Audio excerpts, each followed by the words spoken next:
Hey guys, for the next few videos, we're going to be talking about a very important piece of the Wax blockchain, which is the Wax governance. Every blockchain and every protocol token has its own blockchain governance, and they're all unique and some are hybrid.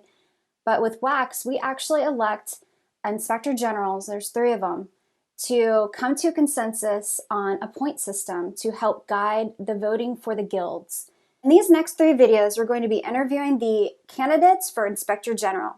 You need to vote today or tomorrow to have your voice heard. So please watch these 3 videos, do your research, reach out to them if you want, ask around, watch other videos, read their Medium articles, stake some Wax tokens, and vote today or tomorrow for who do you want to be a part of the Inspector Generals for the next 18 months. It's a very important piece of our governance. Your voice matters, and your vote counts.